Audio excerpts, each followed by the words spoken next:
En medio de la nieve y la oscuridad, una mujer camina al borde de la muerte con 3 bebés apretados contra su pecho. Su hogar ha sido consumido por el fuego, su pasado hecho cenizas. La voz de su esposo muerto retumba como un eco lejano, pero no hay tiempo para recuerdos. Solo hay dolor, frío y el impulso de seguir adelante. Así comienza la travesía de Sofía, una madre empujada por el instinto más poderoso: proteger a sus hijos. A través del desierto y el hielo, sin comida ni refugio, sus pies desnudos sangran en cada paso. La traición de un criado que le roba su última bolsa de pan la deja aún más vulnerable. El destino parece sellado cuando la nieve comienza a caer como un manto de muerte, pero el destino, a veces, ofrece giros inesperados. Desde una colina, Akinai, el temido cacique apache conocido como Sol Rojo, la observa. En el rostro helado de Sofía y en los ojos inocentes de sus hijos, revive un dolor antiguo. Contra todo, decide salvarlos. Lo que sigue no es solo una historia de supervivencia, sino de transformación. Sofía despierta en una tienda apache, rodeada por miradas desconfiadas y un idioma que no entiende. Nadie la quiere allí. Solo Akinai parece ver más allá de la desconfianza. Él la observa en silencio, como si midiera la fuerza de su alma. Con el tiempo, Sofía comienza a sanar, a cuidar, a aprender. La curandera del clan, Ulisha, le ofrece su ayuda sin palabras, solo con actos. El rechazo es constante. Las mujeres la evitan, los hombres la ignoran, pero Sofía no se quiebra. Trabaja en silencio, lava con dignidad, observa, aprende. La fiebre de uno de sus hijos, Mateo, se convierte en un punto de quiebre. Akinai desaparece en la noche y regresa con las hierbas necesarias para salvarlo. No dice nada, pero ese acto lo cambia todo. Entre ellos nace un vínculo silencioso, una conexión tejida en actos, no en palabras. Entonces regresa Tuwira, antigua prometida de Akinai. Su presencia enciende la tensión, exige que Sofía sea expulsada. El clan se divide, la amenaza de la expulsión crece, pero también la fortaleza de Sofía. Su dignidad es su escudo, y cuando un extraño llega al campamento bajo el nombre falso de León Galindo, el pasado golpea con fuerza. Sofía lo reconoce. Es Eduardo Villafaña, un traidor, un hombre con intenciones oscuras. Eduardo comienza a manipular a los jóvenes del clan. Sus palabras son veneno disfrazado de ugarisma. Los rumores sobre Sofía crecen, el ambiente se enrarece.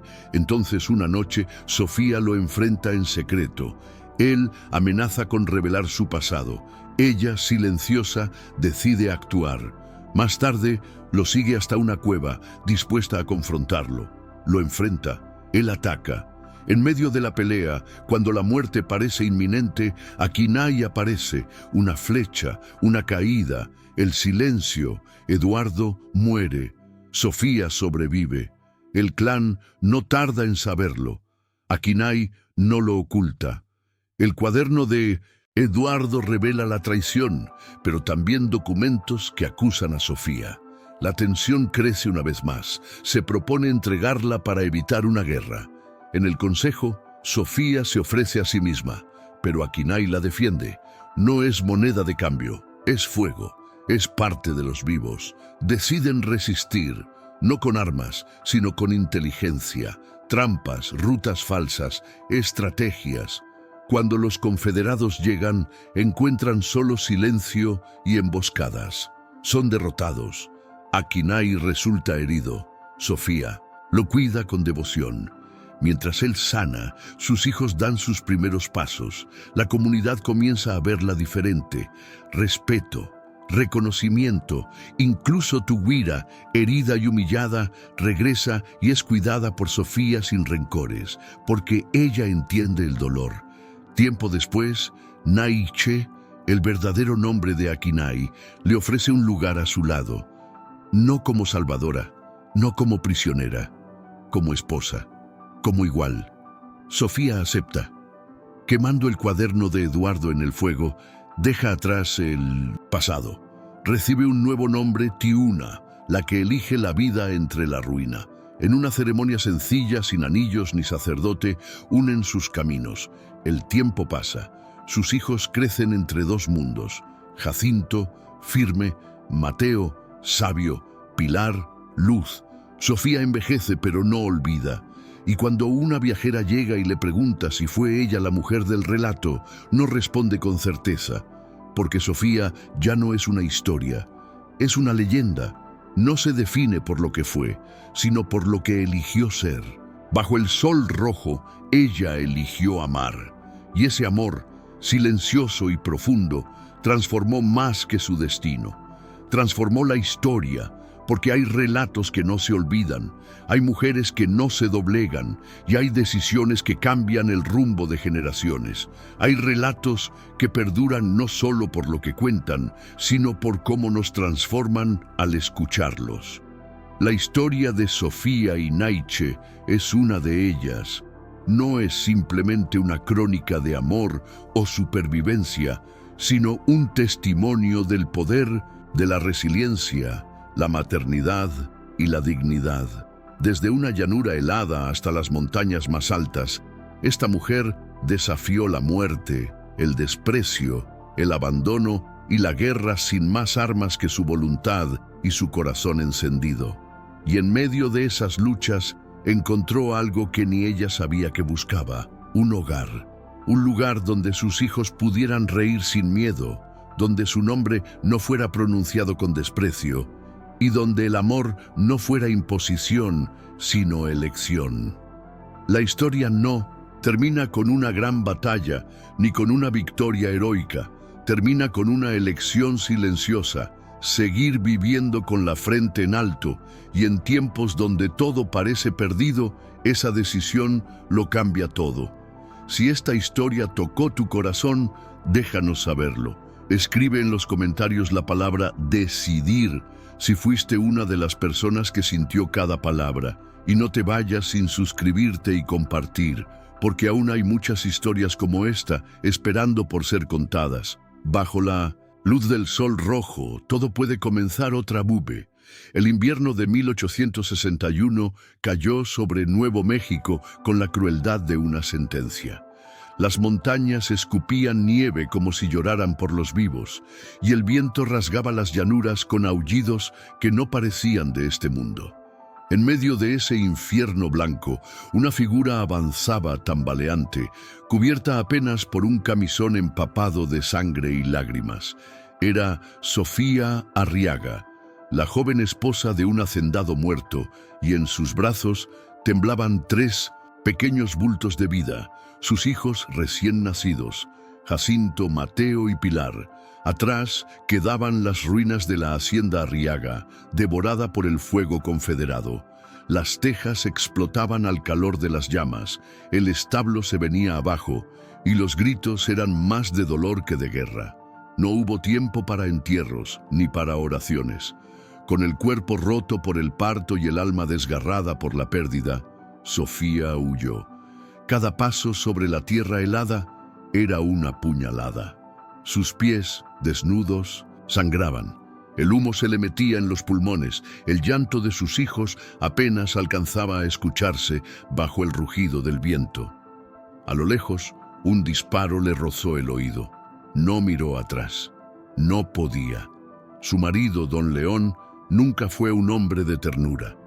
En vida no la protegió, y muerto solo le dejó ruinas. Sofía sabía que, si se detenía, si se permitía llorar, moriría con sus hijos en brazos. Durante 3 días caminó sin rumbo, alimentando a los niños con lo poco que su cuerpo, agotado, podía dar. La fiebre le quemaba el vientre aún inflamado. Un sirviente que creyó fiel le robó el último trozo de pan y huyó riéndose. El 4.º día, el cielo se cerró como una tumba. La nieve comenzó a caer con una calma cruel.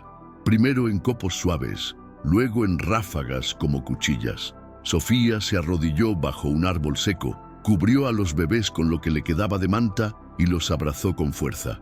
«No me lleves a mí sin ellos», murmuró con voz rota, pero el cielo no escuchaba. Sus párpados cayeron.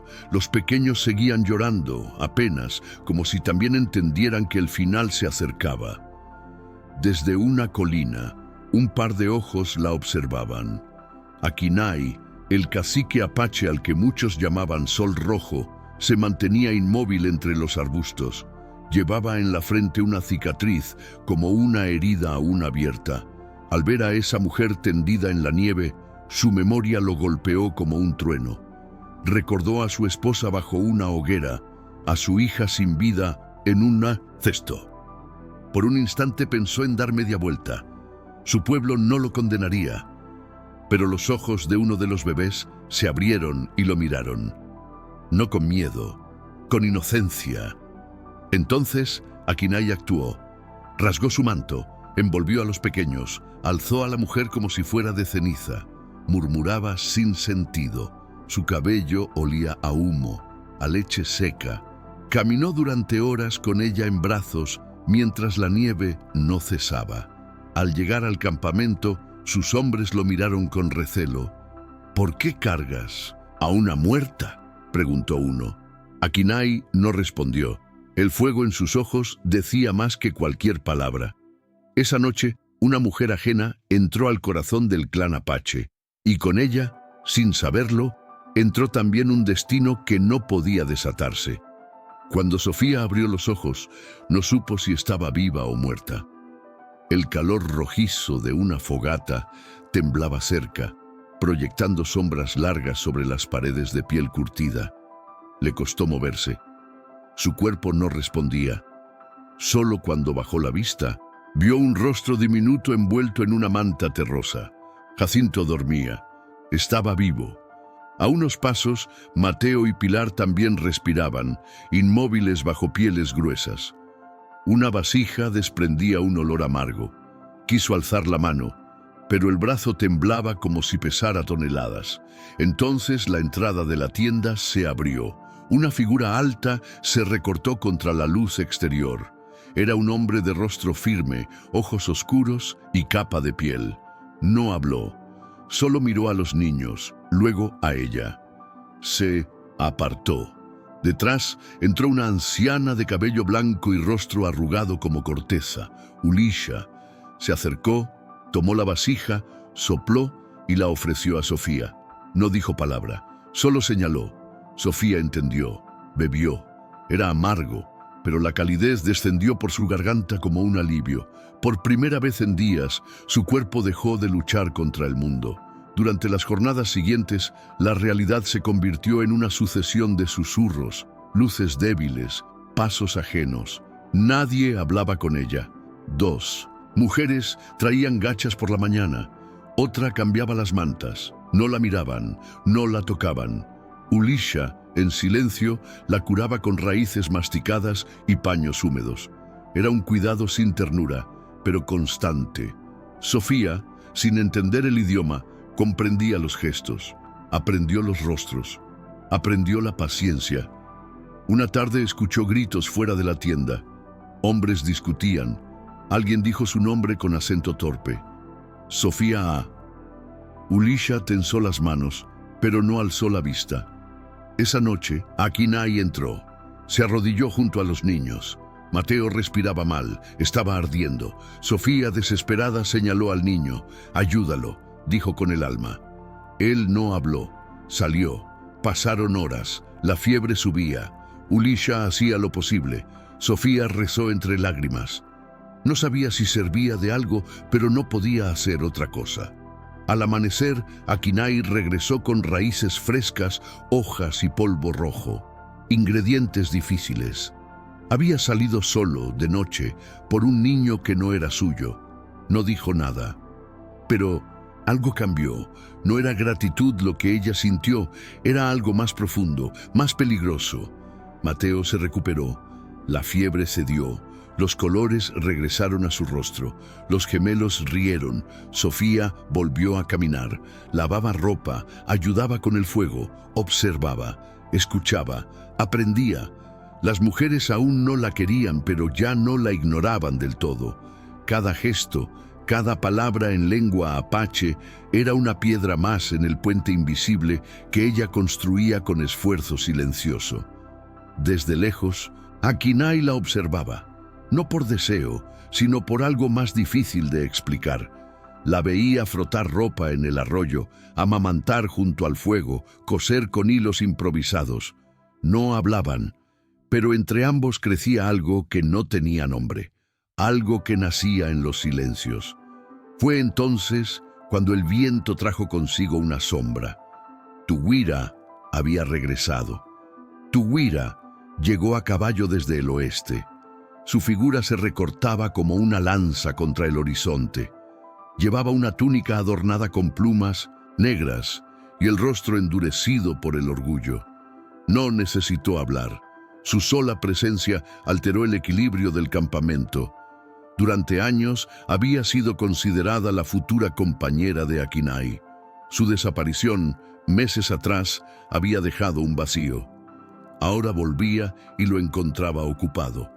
No por un nombre, sino por una presencia. Sofía. Se acercó a Akinai. Hablaron en voz baja. Luego pidió audiencia con el consejo. Esa misma noche, ante los ancianos, exigió que la mujer blanca fuera expulsada. Sofía no entendía las palabras, pero sí el silencio. Nadie la defendía. Solo Akinai permanecía de pie, con los brazos cruzados y la mirada fija en las llamas. El campamento se dividía. Las mujeres evitaban a Sofía aún más. Los niños ya no se acercaban. Ulisha, siempre firme, ahora era más distante. Pero Sofía no se quebró. Cada día seguía caminando al arroyo, lavando telas, cuidando a sus hijos. La dignidad era su escudo.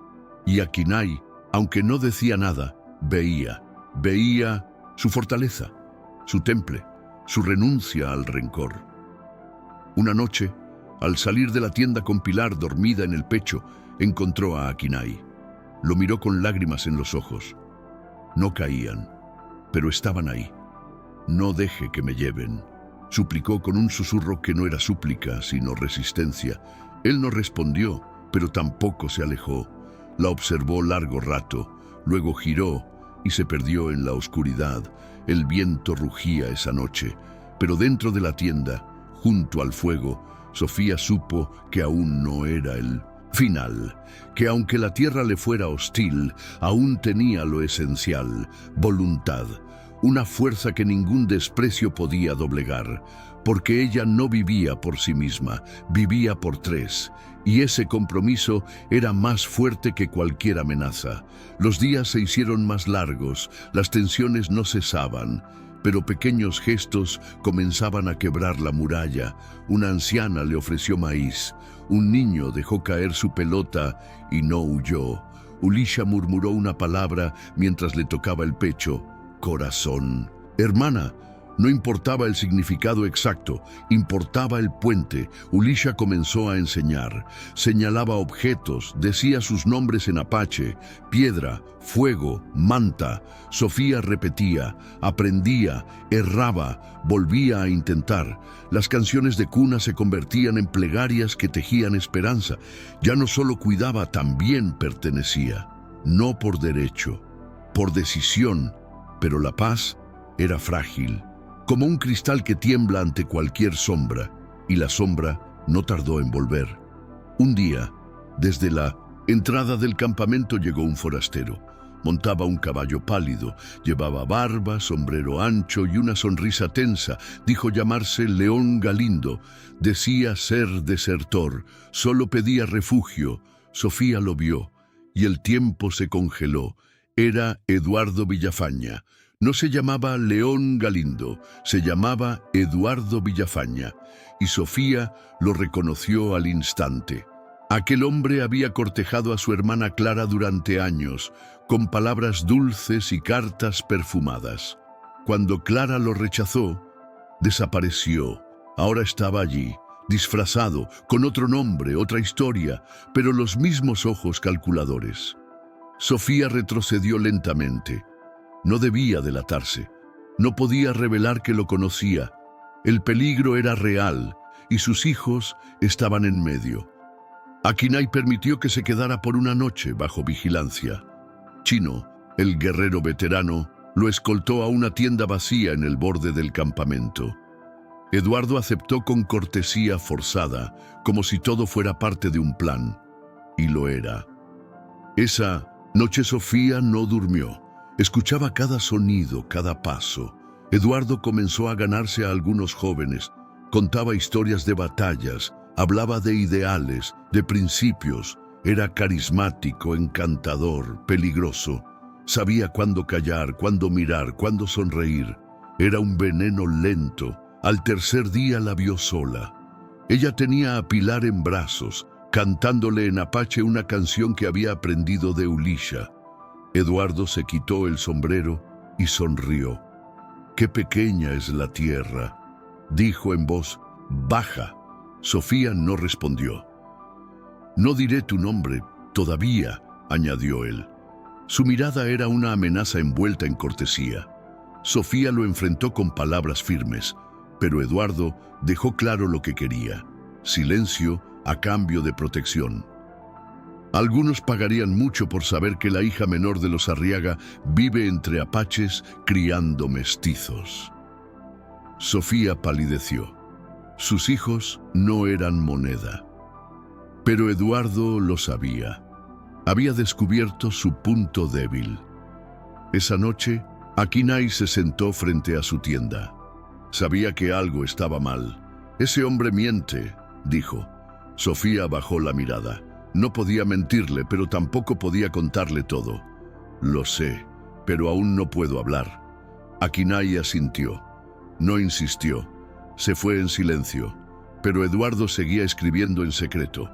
Bajo su manta usaba una pluma escondida. Anotaba nombres, rutas, movimientos del campamento. En su cuaderno negro de cuero escribió: «Sofía Arriaga, viuda, vive protegida por el cacique. Tiene 3 hijos mestizos. Puede ser usada como moneda de cambio». Sofía, desde su tienda, lo sabía. Sentía el peligro como un cuchillo en la espalda. No podía probarlo, pero lo sentía. Y entendía que todo podía desmoronarse con una palabra mal dicha, con un secreto revelado. Pero esta vez no pensaba rendirse. El aire se volvía más seco, los perros inquietos, las miradas más frías. Eduardo se movía con soltura, manipulando sin apuro. Los rumores sobre Sofía crecían. Una madre dijo que uno de los trillizos trajo enfermedad. Un anciano la llamó bruja. Los niños ya no jugaban con los suyos. Ulisha guardaba silencio. Incluso las mujeres que habían empezado a aceptarla ahora la evitaban. Entonces, una noche, el hijo de una de las tejedoras cayó enfermo, y Sofía fue la única que actuó. El niño convulsionaba, su madre gritaba, nadie acudía. Sofía entró sin permiso. El pequeño sudaba frío, los ojos en blanco.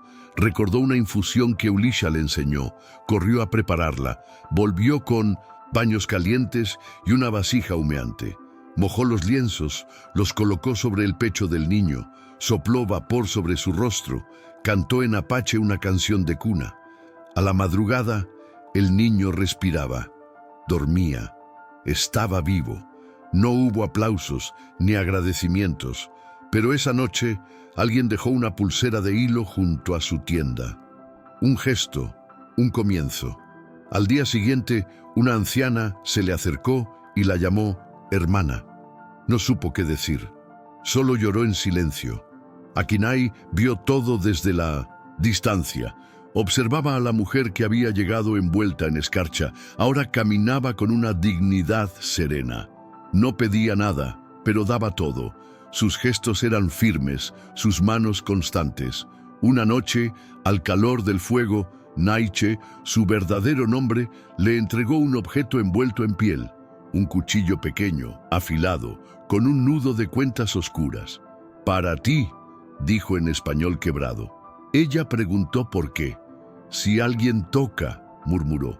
No hizo falta más. Esa noche, Sofía durmió con el cuchillo bajo la manta. No por miedo, porque algo en ella necesitaba recordar que ya no era solo una sobreviviente. Había dado un paso, había trazado una línea. Un lazo invisible comenzaba a unirse entre ella y el hombre que no prometía nada, pero actuaba como quien lo da todo. La calma regresaba, pero el peligro no había pasado. Una madrugada, Sofía se despertó inquieta. Salió de su tienda y lo vio. Eduardo escribía en su cuaderno, a la luz de una llama diminuta. Tomaba notas, miraba alrededor, volvía a anotar. No la vio. Ella volvió en silencio. Sabía que su sospecha era cierta. Él no vino a buscar paz, vino a destruir. Al amanecer, Akinai se detuvo frente a su tienda. No habló, solo dijo, «Ven». Ella no preguntó. Reunió mantas, ropa, pan seco. Ulisha le entregó una infusión. Chino los observó partir sin intervenir. Cabalgaron hacia el norte, con los niños entre mantas. El silencio era su compañía. Llegaron a un valle escondido entre Sunsuncio, colinas, un arroyo cristalino, flores silvestres, mariposas. Akinai encendió el fuego. Sofía lo miró. «¿Por qué me trajiste aquí?», preguntó. Él recogió agua. Se sentó frente a ella. Este lugar era nuestro, de ella y mío. Se llamaba Sihu. Era risa, era canto. Un día llegaron soldados con banderas blancas. Salieron con fuego. Desde entonces me llaman Sol Rojo, por la sangre, por la cicatriz. Pero ese no es mi nombre. ¿Y cuál es?, preguntó ella. Naiche, el que escucha el viento. Sofía lo repitió, como un nombre sagrado. La noche cayó como un manto espeso. Los niños dormían. El fuego iluminaba los rostros. Sofía y Naiche se sentaron uno frente al otro. No hablaron. Un halcón cruzó el cielo. Ella lo señaló. ¿Crees que ella aún canta con ellos? Sí, dijo él. Cuando el viento trae ese sonido, es ella. Las lágrimas brotaron sin permiso. Él extendió la mano, rozó su manta. Un gesto apenas visible, pero que la hizo temblar. Fue ternura, no, deseo, un roce que encendía la piel desde adentro. Cuando se besaron, fue lento, humilde, silencioso. Un encuentro de dos cuerpos marcados por la pérdida.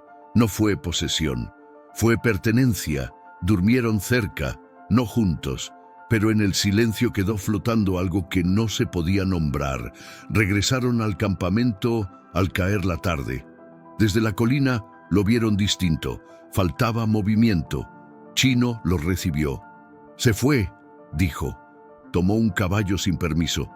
Lo vieron hablar con soldados, tejanos. Sofía entendió. Eduardo había traicionado. El consejo se reunió. Algunos querían huir, otros luchar. Sofía, con Pilar en brazos, escuchaba. No lloraba, no temblaba, solo comprendía. Más tarde se acercó a Ulisha. «Cuídelos», dijo en apache rudimentario. Besó a sus hijos, tomó el cuchillo. Salió. No había avanzado mucho cuando oyó pasos. «No puedes ir sola», dijo Naiche. Ella no se volvió. «Ya lo hice antes. Ahora es distinto». «Sí», respondió. «Ahora sé lo que debo hacer. No debes arriesgarte. No soy carga, soy madre». Su voz rompió la noche. «No vengo a pedir permiso. Vengo a hacer lo que nadie más puede». Se giró y caminó.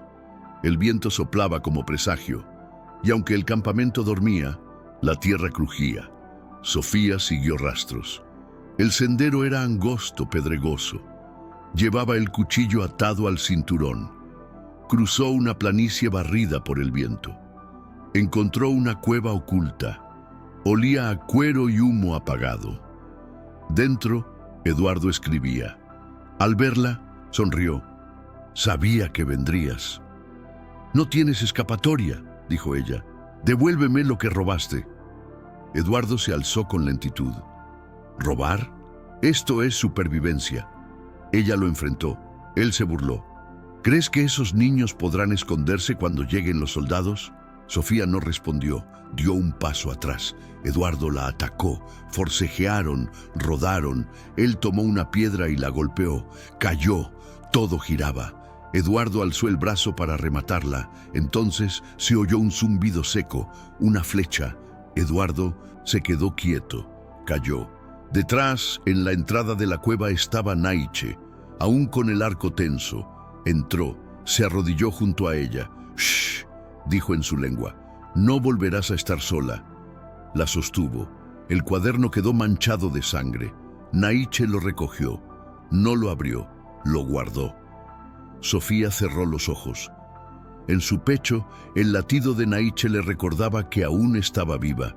Mientras tanto, la patrulla tejana cruzaba el valle. No encontró nada, solo cenizas, huellas confusas, silencio. En Mendoza, lo alto, Naiche observaba. Junto a él, Sofía cubría a los niños. Esperaron, no pelearon, se marcharon. Era tiempo de ir más lejos. Subieron a tierras más altas, lejos del polvo, del miedo. Allí vivía un pequeño grupo de aliados. El camino era duro, las piedras filosas, el aire delgado, pero la calma de las cumbres los envolvía. Los niños dormían en petates, atados a la espalda de Sofía. Ella no se quejaba. Había aprendido a guardar fuerza para cuando más se necesitara. Una tarde, al lado del fuego, Naiche le entregó el cuaderno. «Aún no puedo», dijo ella. «Cuando estés lista», respondió él. El tiempo pasó. Los niños dieron sus primeros pasos. Pilar fue la primera.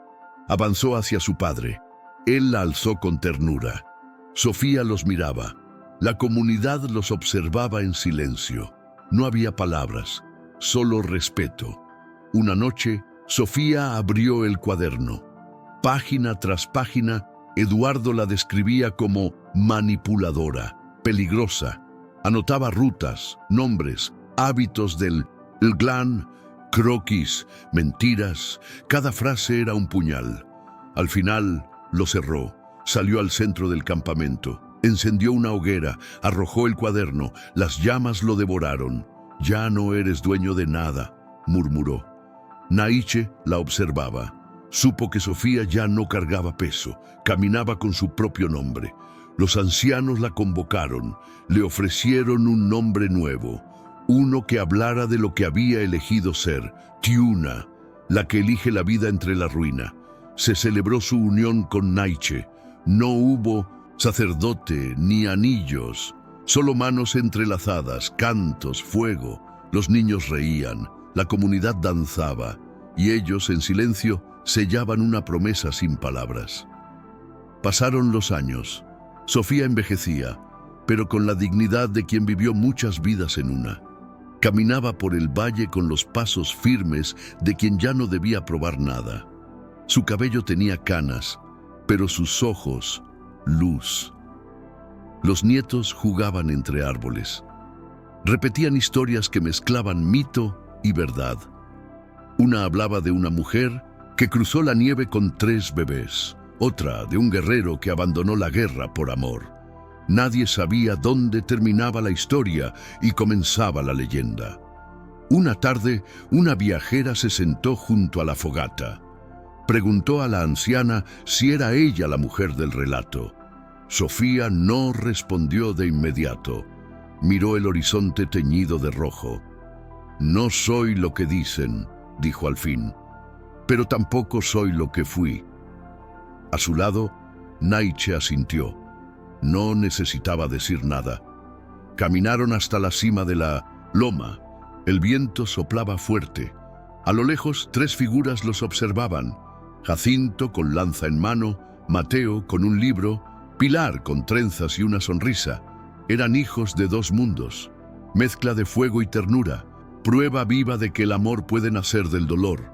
En el valle, los ancianos contaban su historia. Algunos la llamaban traidora, otros madre. Pero los que sabían, los que habían visto, decían: «Ella no tiene nombre, se lo dio al fuego». La viajera escribió en su diario: Nunca supe si fue verdad, pero si lo fue, ese amor desafió al mundo. Y en el último resplandor del sol rojo, las siluetas de Sofía y Naiche permanecían unidas, de pie, como raíces que nunca fueron vencidas por la tormenta. Porque hay relatos que no se olvidan, hay decisiones que cambian generaciones, y hay amores que no necesitan explicarse, solo vivirse hasta el final. Bajo la luz del último sol rojo, esta historia se cierra no con un adiós, sino con una promesa, la de recordar que incluso entre las ruinas se puede elegir la vida. Sofía eligió resistir, amar, comenzar de nuevo. Naiche eligió sentir, confiar, renunciar a la guerra para construir un hogar. Y juntos demostraron que hay decisiones que transforman destinos, familias y memorias. Si esta historia tocó tu corazón, déjanos saberlo en los comentarios. Escribe la palabra decidir. Si llegaste hasta aquí, si sentiste cada palabra, cada gesto, cada susurro, cuéntanos qué parte te conmovió más, qué aprendiste de Sofía y Naiche. Suscríbete al canal para más relatos como este, llenos de emoción, coraje y humanidad. Activa la campanita para no perderte ninguna historia. Comparte este video con alguien que necesite recordar que el amor verdadero aún puede cambiar el mundo, porque a veces basta con una sola decisión para comenzar otra vez. Gracias por acompañarnos.